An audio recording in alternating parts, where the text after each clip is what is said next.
وبث منهما رجالا كثيرا ونساء واتقوا الله الذي تساءلون به والأرحام إن الله كان عليكم رقيبا يا أيها الذين آمنوا اتقوا الله وقولوا قولا سديدا يصلح لكم أعمالكم ويغفر لكم ذنوبكم ومن يطع الله ورسوله فقد فاز فوزا عظيما أما بعد فإن خير الحديث كتاب الله وخير الهدي هدي محمد صلى الله عليه وسلم وشر الأمور محدثاتها وكل محدثة بدعة وكل بدعة ضلالة الضلالة في النار.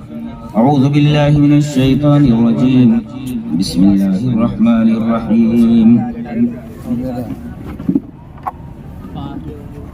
يا أيها الناس اتقوا ربكم الذي خلقكم من نفس واحدة وخلق منها زوجا.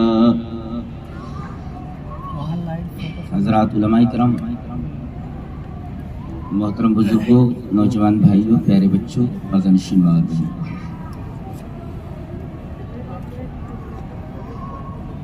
عنوان دیا گیا ہے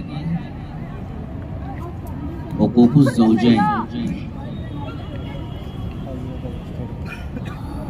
یعنی شوہر کے حقوق بیوی کے اوپر کیا ہے اور بیوی کے حقوق شوہر پر کیا ہے. اس سے پہلے کہ میں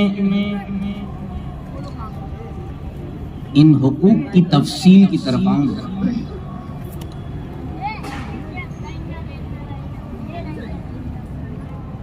یہ بتا دوں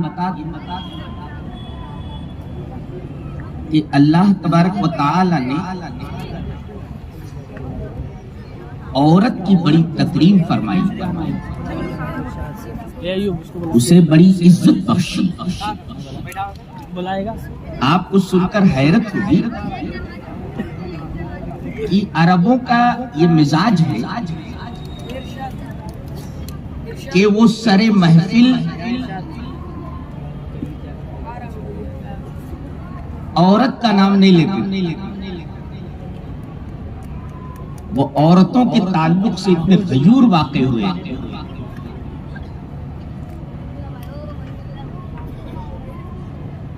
اور یہ ایک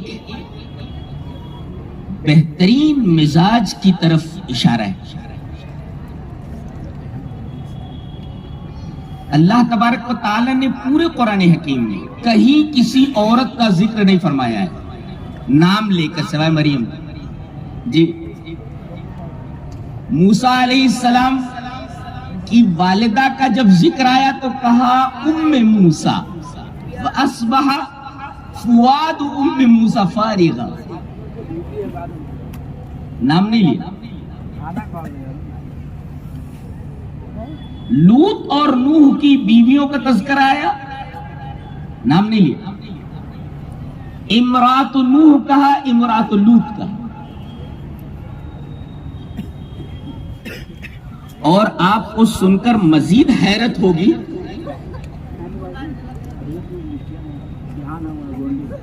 کہ ہم سب کی ماں حوا، اللہ تبارک و تعالی نے ان کا بھی نام ذکر نہیں فرمایا. یہ فرمایا یا آدم اسکن انت وزوجک الجنہ، اے آدم تم اور تمہاری بیوی یہ دونوں جنت میں سکون کے ساتھ رہو. دیکھیے، نام نہیں لیا گیا، صرف یہ کہا کہ آپ کی بیوی، اے آدم تم اور تمہاری بیوی. پورے قرآن حکیم میں کہیں بھی کسی عورت کا ذکر نام کے ساتھ نہیں ہے سوائے حضرت مریم. حضرت مریم کا نام کیوں ذکر کیا گیا؟ اس کی بنیادی وجہ یہ ہے کہ اللہ تبارک و تعالی کے نزدیک سب سے مبغوض اور سب سے ناپسندیدہ چیز شرک ہے، اور ان کا نام شرک کی تردید کے لیے لیا جانا ضروری تھا. لہذا اللہ تبارک و تعالی نے باقاعدہ ان کا نام ذکر فرمایا. کہ نصارہ کہتے ہیں کہ حضرت عیسیٰ ابن اللہ ہے، سن آف گاڈ ہے، یہ اللہ کے بیٹے. اللہ تبارک و تعالی نے فرمایا انما المسیح عیسیٰ ابن مریم رسول اللہ، یہ مسیح یہ عیسیٰ ابن مریم ہے اور اللہ کے رسول ہے. دیکھیے تم کہتے ہو کہ یہ ابن اللہ ہے، یہ ابن اللہ نہیں ہے، ابن مریم ہے. یہ چونکہ شرک کی تردید کرنی تھی، لہذا اللہ تبارک و تعالی نے حضرت مریم کا نام ذکر فرمایا. تو صرف اسی ایک عورت کا نام قرآن حکیم میں، بقیہ کسی عورت کا نام پورے قرآن حکیم میں اللہ تبارک و تعالی نے ذکر نہیں فرمایا. یہ عورتوں کی تکریم نہیں تو اور کیا ہے، عورتوں کی عزت افزائی نہیں تو اور کیا. یہاں تک کہ عزیز مصر کی بیوی جو کہ ایک بدکار عورت تھی، اللہ تبارک و تعالی نے اس کا بھی نام ذکر نہیں فرمایا. ہم لوگ اس کو زلیخا بولتے، قرآن حکیم میں نام نہیں ہے. امرات العزیز، عزیز مصر کی بیوی، اس کا بھی نام نہیں ہے، صرف ایک عورت کا نام. اور مردوں کے نام تو بھرے پڑے، عورت کا صرف ایک ہی جگہ تذکرہ ہے، ایک ہی نام ذکر کیا گیا ہے، حضرت مریم. تو یہ اللہ تبارک و تعالی کی طرف سے عورت کی تکریم. عورت کی زندگی کے کئی سٹیجز ہیں، کئی مراحل ہیں. جب یہ جنم لیتی ہے، پیدا ہوتی ہے تو بیٹی ہوتی ہے. اللہ تبارک و تعالی نے اپنے رسول کے ذریعے بیٹیوں کے حقوق بیان فرمایا کہ دیکھو یہ عورت ہے، یہ جنم لے رہی ہے، یہ بیٹی کی حیثیت رکھتی ہے، اور بیٹی کی حیثیت میں اللہ تبارک و تعالی نے اس کی کتنی قدر افزائی فرمائی ہے. حدیث دیکھیں، حدیث اس طرح وان حرملۃ ابن عمران قال سمیت ابا عشانۃ. ایک بات بولوں، یہ ہم لوگ یونیک نام رکھتے ہیں نا بچوں کا. بتائیے کسی نے اپنے بچے کا نام عشانہ رکھا ہے؟ عشانہ، عین شین الف نون اور ہے نہیں، تو یونیک نام ہے، رکھو نا. حرملہ بھی ایک اچھا نام ہے، رکھو. پڑھتے وان حرملۃ ابن عمران قال سمعت ابا عشانۃ المعافری قال سمعت عقبة بن عامر رضی اللہ تعالی عنہ یقول سمعت رسول اللہ صلی اللہ علیہ وسلم یقول من کان له 3 بنات فصبر علیہن وأطعمهن وسقاهن وكساهن من جدته كن له حجابا من النار يوم القيامة. رواہ ابن ماجہ فی کتاب الادب. حضرت امام ابن ماجہ رحمہ اللہ اس حدیث کو ایسے ہی ابن ماجہ شریف کتاب الادب میں لائے.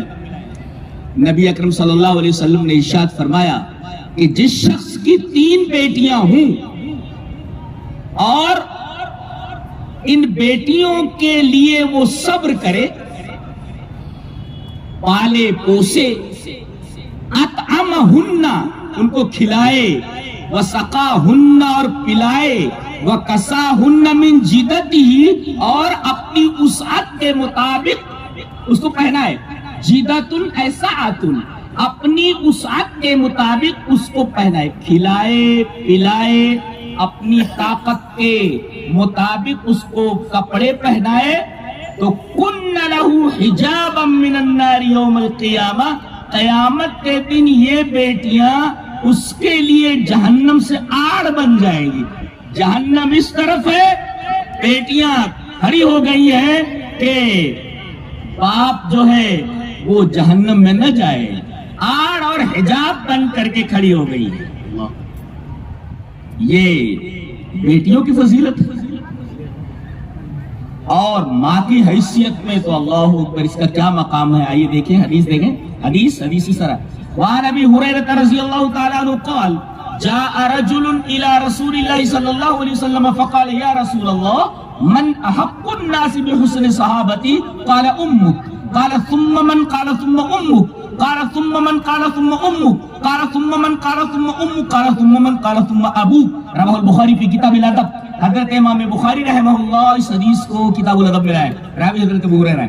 حضرت ابو ہریرہ فرماتے ہیں کہ نبی اکرم صلی اللہ علیہ وسلم نے ارشاد فرمایا، ایک شخص آیا اور کہا کہ اللہ کے رسول مجھے ایک بات پوچھنی ہے کہ میرے حسن سلوک کا، میرے حسن صحبت کا سب سے زیادہ مستحق کون ہے؟ کہا کہ تیری ماں. کہا کہ اللہ کے رسول پھر؟ کہا تیری ماں. کہا کہ اللہ کے رسول اس کے بعد؟ کہا کہ تیری ماں. یعنی 3 مقام 3 درجات ماں کے نبی صلی اللہ علیہ وسلم نے بتائے، اور آخر میں جب اس نے پوچھا ثم من، پھر کون؟ تو آپ نے فرمایا ثم ابوک، تیرا باپ. یعنی اس کا مطلب یہ ہوا کہ باپ سے 3 درجے ماں کے بڑھے ہوئے. کیوں؟ اس لیے کہ یہ 3 کام ماں کرتی ہے جو باپ نہیں کرتا. 9 مہینے بچے کو پیٹ میں رکھنا، پیدائش کے وقت وہ تکلیف اٹھانا، پھر اس کے بعد اس کو 2 سال تک دودھ پلانا. اللہ تبارک و تعالی غریق رحمت کرے، مفسر قرآن دودھونیا کے جو تھے وہ کہتے تھے کہ 2 سال میں پوکھرا بھر دودھ پیا دیتے. پوکھرا بھر دودھ پیتے ماں. تو ایک تو وہ 9 مہینے پیٹ میں اٹھاتی ہے، پیدائش کا درد جھیلتی ہے پیدائش کے وقت، اور پھر اس کو دودھ پلاتی ہے 2 سال تک. تو 3 کام تو ایسے کرتی ہے باپ کر ہی نہیں سکتا. لہذا منطقی طور پر یہ درجات باپ سے 3 گنا بڑھا دیے گئے. تو ماں کی صورت میں اس کا یہ مقام ہے. یہ 2 مقامات بڑے اہم، عورت کا بیٹی ہونا اور عورت کا ماں ہونا.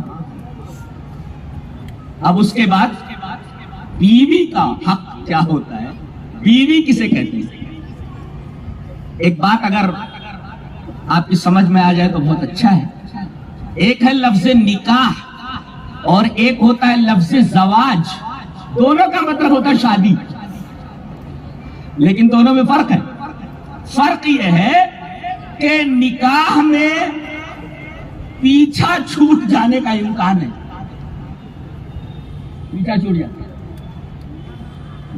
امکان ہے، نکاح میں پیچھا چھوٹ جاتا. وہ کہتے نہیں، اب اس کو عربی میں اس طرح کہہ سکتے ہیں یمکن ان یحدث بینہما انفصال، کہ میاں بیوی کے درمیان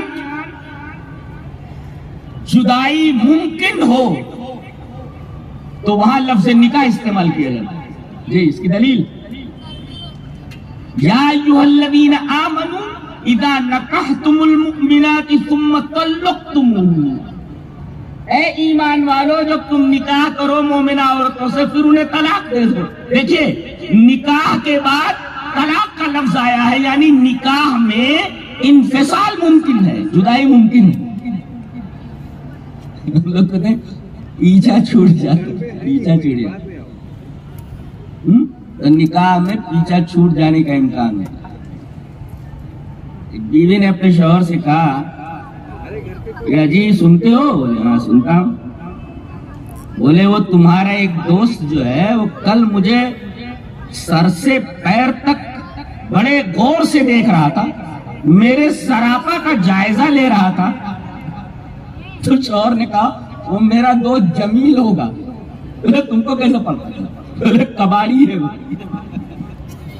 جونی پرانی چیزوں کو بڑے غور سے دیکھتا ہے.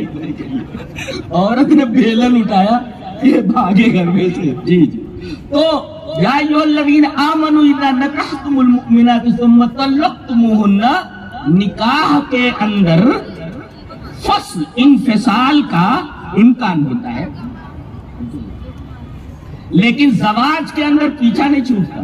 جی لا يمكن ان يحدث بينهما انفصال. اگر زواج ہے تو انفصال ہوتا ہی نہیں.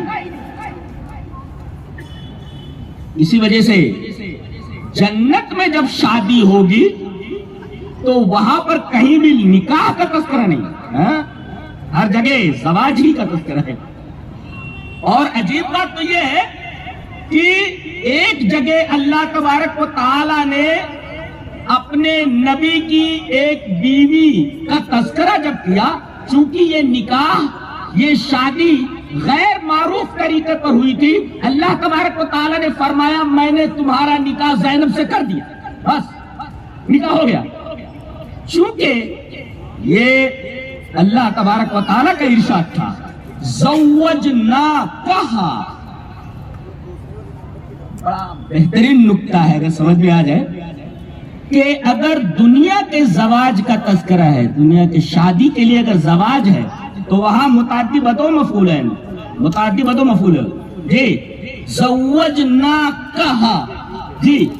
لیکن جب آخرت کے زواج کی بات آتی ہے تو اللہ تبارک و تعالی ایک ہی مفعول لاتا ہے، اور وہ بھی بے کے ساتھ، دوسرا مفعول جو آتا ہے وہ بے کے ساتھ آتا ہے، وَزَوَّجْنَاهُمْ بِحُورٍ عِينٍ، یہ بے اقتران اور التصاق کے لیے ہے کہ شادی ہو گئی جنت میں حوروں سے اور عورت سے، تو اب یہ شادی کبھی ٹوٹنے والی نہیں ہے۔ اسی وجہ سے اللہ تبارک و تعالی نے وہاں جب زواج کا تذکرہ کیا ہے تو متعدی بدو مفعول نہیں ہے، وہاں ایک ہی مفعول ہے اور وہ بھی بے کے ساتھ ہے، دوسرا مفعول جو آ رہا ہے وَزَوَّجْنَاهُمْ بِحُورٍ عِينٍ۔ تو تزویج کے اندر انفصال نہیں ہوتا، اسی وجہ سے جنت کی شادیوں کے لیے نکاح کا لفظ استعمال نہیں ہوتا، زواج کا لفظ استعمال ہوتا، اس لیے کہ نکاح میں انفصال کا امکان ہوتا ہے۔ یا ایھا الذین آمنوا اذا نکحتم المؤمنات ثم طلقتموہن، لیکن نکاح میں طلاق یعنی جدائی ہو سکتی ہے، لیکن زواج میں لا يمکن ان يحدث بینہما انفصال، ہوتا ہی نہیں۔ تو یہ زواج اللہ تبارک و تعالی نے جنت میں جب حضرت آدم کی شادی حوا سے کر دی تو فرمایا یا آدم اسکن انت وزوجک الجنہ، جی یعنی ہم نے آپ کی شادی کی ہے، اب ان سے تمہارا پیچھا چھوٹنے والا نہیں ہے، یہ برابر زندگی میں آپ کے ساتھ رہیں گے۔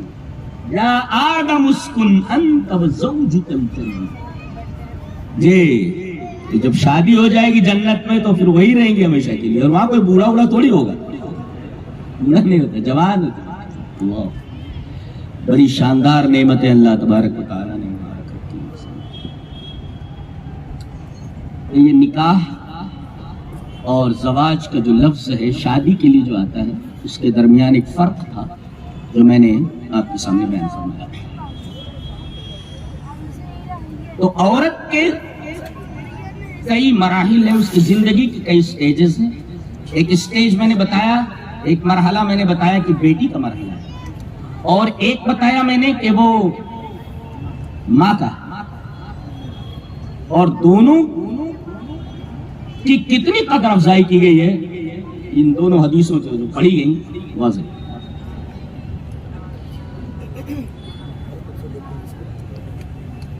رہا معاملہ بیوی کا، شادی کر کے بیوی کو گھر لے آیا گیا، ابھی آپ کی بیوی، اب اس کے حقوق آپ کے اوپر کیا ہے اور اس کے حقوق آپ کے اوپر کیا ہے، یہ بیان کریں۔ تو سب سے پہلے میں یہ بتا دوں کہ شوہر کے حقوق بیوی کے اوپر کیا ہے،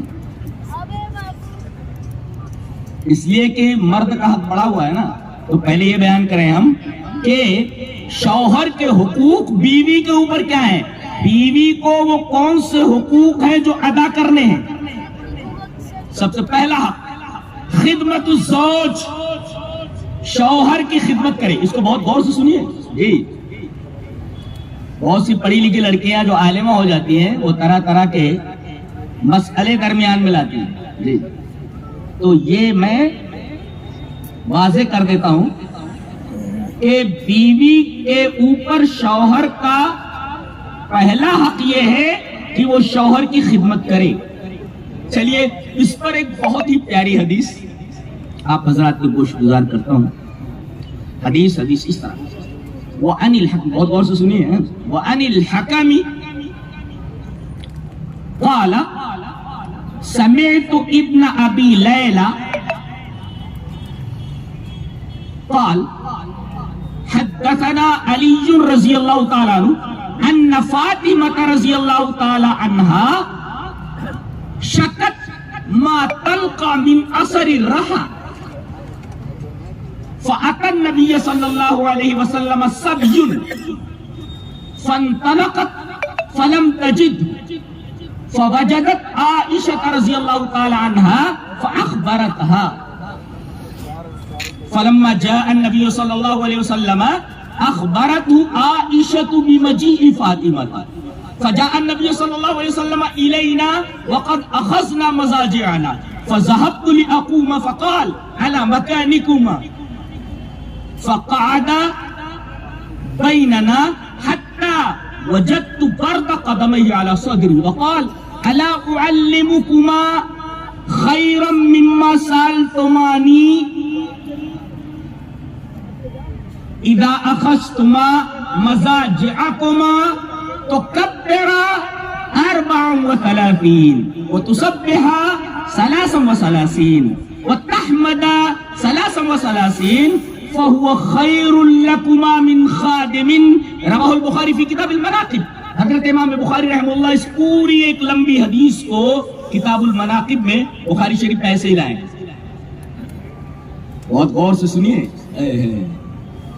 کہتے کہ حضرت علی نے ہم سے بیان کیا کہ میری بیوی فاطمہ اور نبی کی بیٹی فاطمہ رضی اللہ تعالیٰ عنہ سیدہ فاطمہ انہوں نے شکایت کی کہ چکی چلاتے چلاتے ان کے ہاتھوں میں جو تکلیف ہو گئی تھی، وہ چکی چلاتی آٹے کی، جس کی وجہ سے ہاتھوں میں چھالے پڑ گئے اور چھالے سوکھ گئے تھے، جس سے دونوں ہاتھ کھردرے ہو گئے تھے. فاطمہ بنت رسول تیری عظمت کو سلام.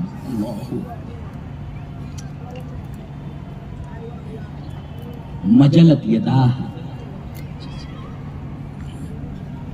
چکی چلاتے چلاتے ہاتھوں میں چھالے پڑ گئے. یہ کون ہے؟ یہ ہمارے رسول کی بیٹی ہیں، یہ فاطمہ ہے.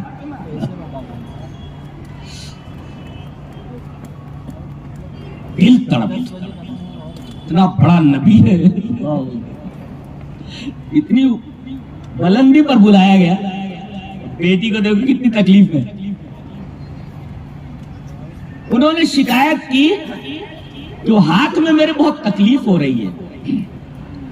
وہ چکی گھماتے گھماتے ہاتھوں میں چھالے پڑ گئے اور یہ چھالے سوکھ کر کے کھرنڈ کی شکل لے چکے، مجھے بہت تکلیف ہوتی ہے. شکت ما تلقى من اثر الرحى، چکی چلاتے چلاتے جو ان کو تکلیف ہو رہی تھی بیان کی. ان کو معلوم ہوا کہ کچھ غلام آئے ہوئے ہیں، کچھ خادم آئے ہوئے ہیں. فأتى النبي صلی اللہ علیہ وسلم، ان کو معلوم ہوا کہ سب کچھ غلام آئے ہوئے ہیں، کچھ نبی کریم صلی اللہ علیہ وسلم کے پاس ہے موجود. آئی لیکن نبی کریم صلی اللہ علیہ وسلم ملے نہیں. انہوں نے پوچھا ہوگا ابا کہاں ہے؟ بولے ہے نہیں ابھی یہاں. اچانک انہوں نے دیکھا کہ حضرت عائشہ موجود ہے. حضرت عائشہ رضی اللہ تعالیٰ عنہ سے انہوں نے بیان کیا کہ جب ابا آ جائیں تو بتا دینا کہ فاطمہ آئی تھی. فاطمہ آئی تھی کہہ کر کے حضرت عائشہ سے چلی گئی. دیکھو حضرت عائشہ رضی اللہ تعالیٰ عنہ میں حضرت فاطمہ میں کتنا تال میل ہے. ذہنی دیکھو، شیعوں نے خام خام مذاق بنا رکھا ہے. حضرت عائشہ رضی اللہ تعالیٰ عنہ اور حضرت فاطمہ کہ اس تال میل کا انداز دیکھیے. بول کر کے چلی گئی کہ بول دینا کہ فاطمہ آئی تھی. فلما جاء النبی صلی اللہ علیہ وسلم، جب نبی کریم صلی اللہ علیہ وسلم گھر میں آئے تو حضرت عائشہ نے فرمایا کہ فاطمہ آئی تھی. کہا کہ کائے کے لیے آئی تھی؟ مجھے پتا نہیں، بس انہوں نے یہ کہا تھا کہ جب ابا آئے تو بتا دینا میں آئی تھی. نبی کریم صلی اللہ علیہ وسلم حضرت فاطمہ کے گھر چلے گئے. پتا نہیں بیٹی کس لیے آئی تھی. دیکھ رہے ہیں آپ، ایک بیٹی ہے، ایک شوہر ہے، شوہر خود بیان کر رہا ہے حدثنا علی ان فاطمہ رضی اللہ تعالی عنہا شکت ما تلقى من نظر اللہ. شوہر کو معلوم ہے کہ بیوی کو کتنی تکلیف ہے، اور یہ بیوی کون ہے؟ یہ رسول اللہ صلی اللہ علیہ وسلم کی بیٹی ہے. اور کہتے ہیں جاؤ غلام آئے ہوئے تم جا کر کے بات کرو. یہ بیٹی آتی ہے لیکن نبی کریم صلی اللہ علیہ وسلم ملتے نہیں تو حضرت عائشہ سے کہہ کر کے اپنی بھابھی سے کہہ کر کے چلی جاتی. کیا کہتے ہیں اپنی ماں چلی جاتی. جب آئے نبی کریم صلی اللہ علیہ وسلم کہا کس نے آئی تھی؟ بولے پتہ نہیں. نبی کریم صلی اللہ علیہ وسلم گھر پہنچے. فلما جاء النبی صلی اللہ علیہ وسلم الینا، جب نبی کریم صلی اللہ علیہ وسلم ہمارے پاس آئے تو وقت اخذنا مضاجعنا، ہم لوگ بستر پکڑ چکے تھے. اب جیسے نبی کریم صلی اللہ علیہ وسلم داخل ہوئے فذهبت لیقوم، حضرت علی فرماتے ہیں کہ میں نے کھڑا ہونا چاہا کہ نبی کریم صلی اللہ علیہ وسلم آ گئے ہیں، سسر ہے میرے تو بہرحال نبی ہیں میرے سسر ہیں تو تعظیم کھڑے ہو جانا چاہیے. تو فذهبت لیقوم، میں کھڑا ہونے لگا تو آپ نے فرمایا فقال علی مکانکما، بیٹھا رہو علی مکانکما، بیٹھا رہو. پھر نبی کریم صلی اللہ علیہ وسلم حضرت علی فرماتے ہیں فقعد بیننا، ہمارے درمیان بیٹھ گئے. تو یہ تو روایت بخاری کی ہے لیکن نسائی کی روایت میں ہے بینی و بین فاطمہ، اپنی بیٹی اور اپنے داماد کے بیچ میں بیٹھ گئے بستر ہی پر، اور آپ نے اپنا پیر سے پھیلا دیا. یہ پیر جو ہے حضرت علی رضی اللہ تعالی عنہ کے سینے کے بالکل قریب تھا. فرماتے ہیں کہ نبی کریم صلی اللہ علیہ وسلم کا پیر جب اور ٹھنڈا لگ رہا تھا، پیر جو ہے آپ کا ٹھنڈا ہو رہا تھا من شدت البرد، ٹھنڈا کا پیر آپ کا. حتی وجدت برد قدمی علی صدری، میں نے آپ صلی اللہ علیہ وسلم کے دونوں قدموں کی ٹھنڈک اپنے سینے پر محسوس کی. اللہ اکبر. بیٹی ہے دیکھیں حضرت فاطمہ، یہ داماد ہے حضرت علی. مقام دیکھیں حضرت علی کا.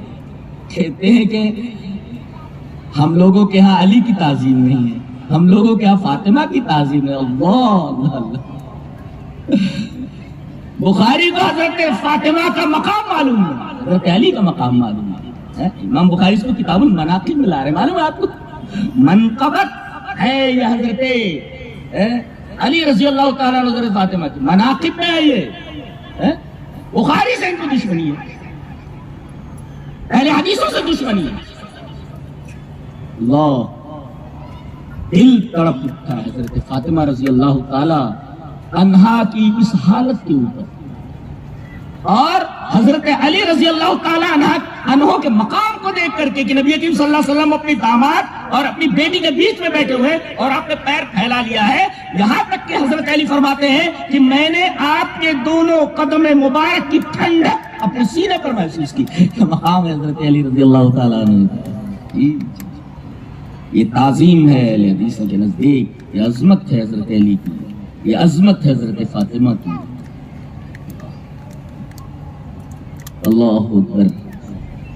اور میرا رسول فداہ امی و ابی، جب بتایا گیا کہ ابا یہ میرے ہاتھوں میں تکلیف ہو رہی ہے چکی چلاتے چلاتے، سنا ہے کہ کچھ غلام آئے ہوئے ہیں کہ کوئی خادم مل جاتا. نبی کریم صلی اللہ علیہ وسلم نے فرمایا الا اعلمہما خیرا مما سألتما، جو تم دونوں مانگ رہے ہو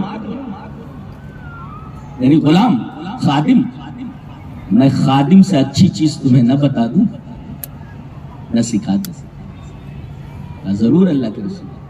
آپ نے فرمایا جب بستر پر آؤ اذا اخذتما مضاجعکما، جب تم دونوں بستر پر آؤ میاں بیوی دونوں تو 34 مرتبہ اللہ اکبر، 33 مرتبہ سبحان اللہ، 33 مرتبہ الحمدللہ، تحمید تسبیح اور تکبیر.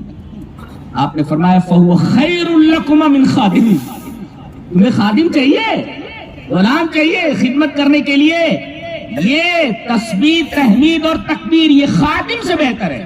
کیوں؟ اس لیے کہ خادم کا تعلق دنیا سے ہے اور ان تینوں چیزوں کا تعلق آخرت سے ہے، اور یہ منطقی بات ہے. والآخرت